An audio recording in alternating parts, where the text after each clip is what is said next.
তবে আওয়ামী লীগ করে গেছে কি 3 স্তরে নিজেদের লোক বসিয়ে গেছে প্রশাসনে। একটি স্তর সরাবেন, আরেকটি স্তর, একটি স্তর সরাবেন, আরেকটি স্তর। এই সব স্তরকে সরিয়ে একদম নিরপেক্ষ লোককে বসাতে হবে প্রশাসনে। স্বৈরাচার পালিয়ে গেলেও তাদের লেজ রয়ে গেছে। তারেক রহমানের এই বক্তব্যে আপনি কিভাবে বিশ্লেষণ করবেন? এটা খুবই, এই যে দেশনায়ক তারেক রহমান, আমার সবচেয়ে শ্রদ্ধেয় যে মানুষ জিয়াউর রহমান, শহীদ জিয়াউর রহমানের সন্তান, উনি কিন্তু অনেক ম্যাচিওর্ড হয়ে গেছে। আমি ওনার বক্তব্য শুনি, প্রত্যেকটা বক্তব্য শুনি। উনি অনেক ম্যাচিওর্ড রাজনীতিবিদ হয়েছেন, বয়স হয়েছে এখন, যদি আমাদের অনেক জুনিয়র ছিলেন। তো এখন ওনার কথাবার্তার মধ্যে কিন্তু অনেক ম্যাচুরিটি চলে এসছে। এই যে উনি একদম একজ্যাক্ট কথা বলেছেন, স্বৈরাচার তো ভারতে পালিয়ে গেছে, কিন্তু তার যে দোসররা, এজেন্টরা, এরা কিন্তু বাংলাদেশে রয়ে গেছে। আপনি শেখ পরিবারের শেখ সেলিম এখনো গোপালগঞ্জে, আমি শুনেছি গোপালগঞ্জে লুকিয়ে আছে। শেখ পরিবারের অনেকেই গোপালগঞ্জে লুকিয়ে রয়েছে। তারপরে অনেকে আছে তারা মানে বিভিন্ন জেলায় লুকিয়ে লুকিয়ে থাকছে। খুলনার একটা বিশেষ হিন্দু এলাকায় তারা অবস্থান করছে। তো এদেরকে ধরতে হবে। এই যে ফ্যাসিস্টের যে লেজ মাথাতে চলে গেছে, কিন্তু লেজগুলি এই যে আপনার আনসার লীগ থেকে শুরু করে বিভিন্ন লীগ তৈরি করে দেশের মধ্যে অশান্তি করছে। তো এই ফ্যাসিস্ট সরকারের দোসরদেরকে প্রত্যেকটি ক্ষেত্রে, মিডিয়াতেও এরা আছে, বিভিন্ন মিডিয়াতে ওরা এখনো কাজ করছে। আপনি ডিবিসি বলুন, বৈশাখী বলুন, এরা ওই সেই সরকারের সময় যে উপস্থাপনা করতো, মানে এমনভাবে প্রশ্ন করে যে একেবারে মানে তাদের মানে আওয়ামী লীগের পক্ষে তো প্রশ্নটি যায়, সেইভাবে প্রশ্ন করে। আসলে এই উপস্থাপক এগুলোকে সরাতে হবে, মিডিয়াগুলোকে আগে এই ফ্যাসিস্ট মুক্ত করতে হবে। এটা কিন্তু অনেকের মাথায় ঢুকছে না যে মিডিয়ার মধ্যে যে ফ্যাসিস্ট এখনো লুকিয়ে আছে।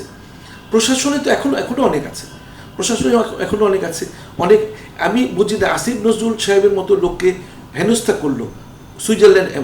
এরকম এইরকম আওয়ামী লীগের প্রেতাত্মারা, ফ্যাসিস্ট সরকারের প্রেতাত্মারা বিভিন্ন এমবিসিতে কিন্তু এখনো কাজ করছে।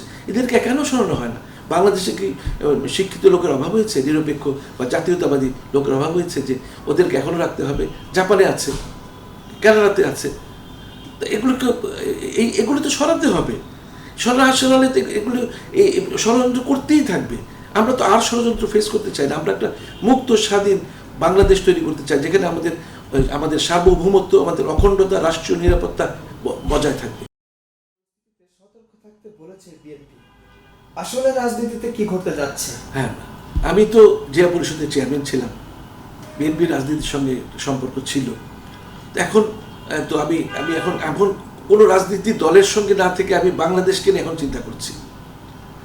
আমি মনে করি যে বিএনপি যে গতকাল বলেছে মির্জা ফখরুল সাহেব এবং বিএনপি নেতারা যে ষড়যন্ত্র চলছে এবং মানে এই সরকারের সঙ্গে এই সরকারকে সহযোগিতা করুন, এটা একটা ভালো যে এখন নির্বাচন করে পাগল না হয়ে এই সরকারকে সহযোগিতা করুন এবং ঐক্যবদ্ধ থাকার চেষ্টা করুন। ঐক্যবদ্ধ থেকে আগে আমরা এই যে ফ্যাসিবাদকে আমরা নির্মূল করি, আমরা দেশে শান্তি যাতে আসে, এবং সিন্ডিকেটকে সবাই মিলে আসুন, সিন্ডিকেটকে ভাঙি, দ্রব্যমূল্য নিয়ন্ত্রণে আনি। আর বিদেশে যে টাকা চলে গেছে সে টাকাগুলোকে যদি আমরা নিয়ে আসতে পারি, তাহলে কিন্তু আমাদের অনেক খাদ্যদ্রব্য থেকে শুরু করে অনেক কিছুতে সাবসিডি দিয়ে দ্রব্যমূল্য অনেক কমাতে পারি আমরা।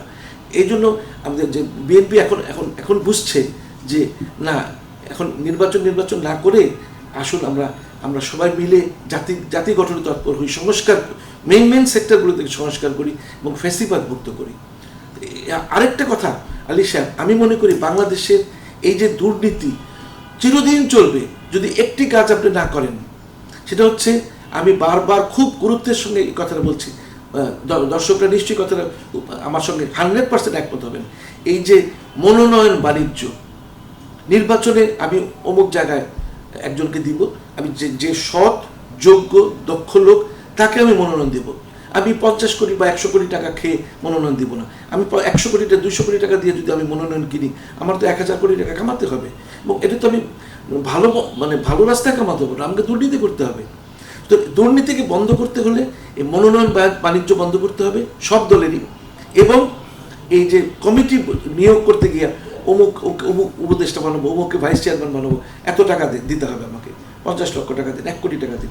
এগুলো যদি আপনি প্রত্যেকটা দল যদি নিজেকে দুর্নীতিমুক্ত করে, প্রত্যেকটা দলের কথাই বলছি, এবং এই মনোনয়ন বাণিজ্য বন্ধ করে, যোগ্য দক্ষ লোককে যদি নমিনেশন দেয় নির্বাচনে, তাহলে এই দেশে আপনার দুর্নীতি যাবে না, তো কোনোদিনই দুর্নীতি যাবে না। এক একটা এমপি তৈরি হয় 300টি আসলে 300টা সুলতান তৈরি হয়ে যায়, মহারাজা তৈরি হয়ে যায়। ওরা কিভাবে এই যে 100-200 কোটি টাকা দিয়ে তারা নমিনেশন কিনেছে, তাদের তো টাকাটা মানে উদ্ধার করতে হবে, তুলতে হবে টাকাটা। এই জিনিসটাকে মানে সবচেয়ে বড় গুরুত্ব দিয়ে দেবে যারা এই যে বিশেষ করে বদিউল আলম মজুমদার যারা এই নিয়ে কাজ, নির্বাচন নিয়ে কাজ করছে, তাদের এই জিনিসটাকে গুরুত্ব দিতে হবে যে যে কোনো মূল্যে নমিনেশন বাণিজ্য বন্ধ করাতে হবে, তাহলেই দেশে দুর্নীতিমুক্ত হবে। আদারওয়াইজ কোনোভাবেই আপনি দুর্নীতিমুক্ত করতে পারবেন না এই দেশকে। আসলে নির্বাচন কমিশন যেটা হয়েছে নতুন, সেটা মানে যে প্রধান নির্বাচন কমিশনার হয়েছে, আমি ওনাকে ব্যক্তিগত চিনি না, কিন্তু ওনার কথা যে শুনেছি উনি বেশ দক্ষ। আসলে নির্বাচন কমিশন, আমরা আগের নির্বাচন কমিশনগুলোকে দেখেছি যে অনেক ক্ষমতা ছিল, কিন্তু ভয়ে তারা ক্ষমতা প্রয়োগ করেনি, যে ক্ষমতা প্রয়োগ করলে যদি আবার হাসিনা যদি মানে বিপদে ফেলে দেয়। যেমন সিনহা সাহেবকে, প্রধান বিচারপতি সিনহা সাহেবকে দেশ ত্যাগ করতে হলো, এরকম এই ভয়ে তারা, আমি এই গত নির্বাচনে যে আমির নির্বাচন হয়েছে, ওই আমাদের প্রধান নির্বাচন কমিশনার ঘুমিয়ে গেছেন 2টা থেকে 4টা পর্যন্ত, 4টার সময় ওনার ঘুম ভাঙানো হয়েছে, অথচ নির্বাচন চলছে দেশে, তথাকথিত নির্বাচন। উনি উঠে জিজ্ঞেস করেন কত % দিব, ওরা স্যার 40% দেখিয়ে দিন। আসলে কেউই ভোট দেয়নি, একটা 4টা-5টা ভোটার যায়নি সেখানে, 40% ভোট দেখিয়ে দিয়েছে। তো এইসব নির্বাচন কমিশন যদি শক্তিশালী 1 নম্বর করতে হবে, সাথে সাথে স্টেক হোল্ডার যারা আছে রাজনৈতিক দলগুলো, ওই যে বললাম মনোনয়ন বাণিজ্য বন্ধ করতে হবে, সৎ যোগ্য ও দক্ষ লোক দিতে হবে, ভোট ডাকাতি বন্ধ করাতে হবে।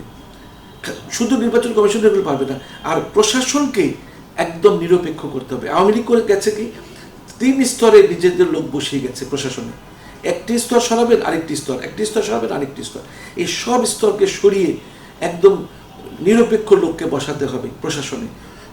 নির্বাচনে কাজ করছে কি, নির্বাচন কমিশনার ছাড়াও ওসি থাকছে, ডিসি থাকছে, ইউএনও থাকছে, এরাই তো কাজ করবে, মানে মুখ্য ভূমিকা পালন করে।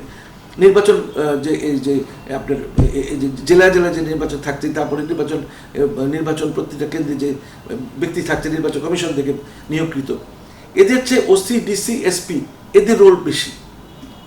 তো এদেরকে তো একেবারে 100% নিরপেক্ষ করতে হবে। শুধু নির্বাচন কমিশনের উপর দোষ চাপিয়ে হবে না।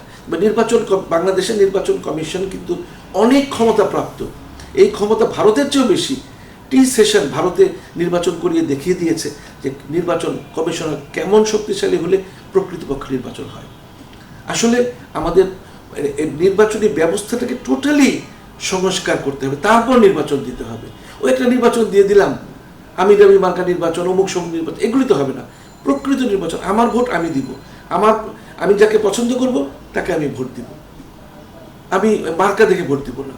যে লোকটি দেশকে ভালোবাসে, যে লোকটি দেশকে, তারা তো আইন প্রণেতা, তারা সুন্দরভাবে আইন মানে প্রণয়ন। আর যে উচ্চ মানে 2 কক্ষ বিশিষ্ট যেটা বিএনপি দিয়েছে প্রস্তাবনা, সেটা আমার মনে হয় যে খুবই কার্যকর একটা এইভাবে। আর 4 বছরের কথা বলেছে, এই 4 বছরের বেশি রাখা ঠিক না, এবং 2 টার্মের বেশি একজন প্রধানমন্ত্রী হতে পারবেন বা রাষ্ট্রপতি হতে পারবেন, এগুলি খুব ভালো উদ্যোগ। এই সংস্কারগুলো করে তারপর নির্বাচন দিতে হবে, তাহলে একটা জাতি একটা ভালো সরকার পাবে। আর ভালো সরকার হলে সুশাসন আসবে, অর্থাৎ সরকার এমন হতে হবে যে দুর্নীতিমুক্ত লোকদেরকে বসাতে হবে। এই যে প্রলোভন, এটা যে মানে এমপি হয়ে শত শত হাজার হাজার কোটি টাকার মালিক হয়ে যাব, এই যে মানসিকতা, এগুলোকে চেঞ্জ করতে হবে। ওরকম মানসিকতার লোক খুঁজে খুঁজে বের করতে হবে। আর ব্যবসায়ীদের নমিনেশন দয়া করে বন্ধ করবেন। এই ব্যবসায়ীরা, আগে আমরা যখন ছোটোবেলা দেখতাম পাকিস্তানে সব যারা আইনজ্ঞ, তারাই কিন্তু রাজনীতি আসতো, তারাই কিন্তু সংসদ সদস্য হতো। এখন আসে কি, টোটালি দেখা যায় যে 70-80% ব্যবসায়ী চলে আসছে। এরা তো যার যার নিজের কাজে করবে, এরা দেশের প্রতি কোনো মায়া নেই। তারা ব্যবসা নিয়ে থাকুক, তারা রাজনীতিতে আসুক দয়া করে।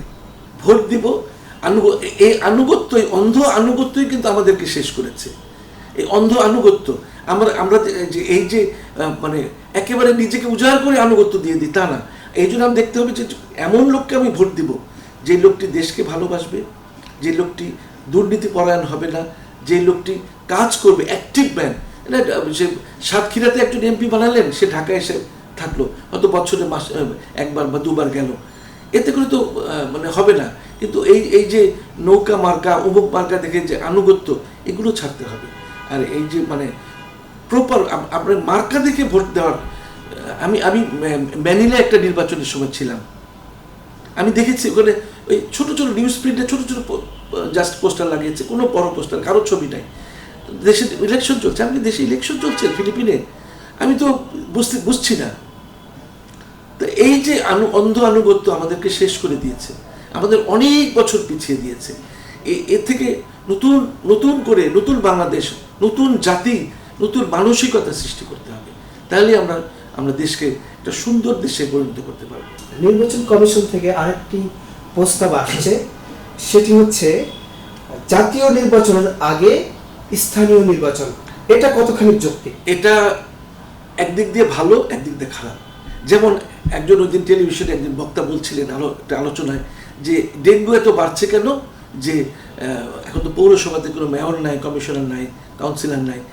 কিন্তু উনি ব্যাপারটা ভুল করছেন। ও যখন কাউন্সিলর ছিল, যখন তাপস, আতিক এরা মেয়র ছিল, তখন আরও বেশি ডেঙ্গু ছিল, আরও বেশি মানুষ পড়তো। সুতরাং এখন ইলেকশন কমিশন যে আগে মানে লোকাল ইলেকশনগুলি দিবে, তাহলে হবে কি, এখন আমার মনে হয় যে ইলেকশন কথাটি এখন ভুলে যান। এখন দক্ষ প্রশাসক নিয়োগ করে আগে সবগুলো, যেমন আমার একটা ব্যক্তিগত কাজে আমার এলাকায়, আমি যেখানে বসে রেকর্ড করছি, আমার এলাকায় আমি কাউন্সিলের কাছে একটা কাজের জন্য পাঠালাম, জাস্ট একটা আমার চারিত্রিক সনদের জন্য। তিনি বলছে যে ডাক্তার সাহেব তো অনেক টাকা কামায়, টাকা দিয়ে তারপর সনদ দিব। তো এই ধরনের একটা মানে দুর্নীতিবাজ এই যে কাউন্সিলর তৈরি করে, এবং এই কাউন্সিলরও কিন্তু অনেক টাকা খরচ করে মনোনয়ন নিবে, এই দুর্নীতিবাজ কাউন্সিলর তৈরি করে আমাদের কোনো লাভ আছে? তার চেয়ে একজন প্রশাসক, দক্ষ প্রশাসক দিয়ে দেশ চলুক না, আপাতত চলুক, কয়েক বছর চলুক, দেশটাকে গঠন করি। আমরা বারবার এই এক ফ্যাসিস্ট সরিয়ে আর নতুন ফ্যাসিস্ট জন্ম দিতে চাচ্ছি না আপাতত। আপনাকে অসংখ্য ধন্যবাদ। আপনাকেও ধন্যবাদ।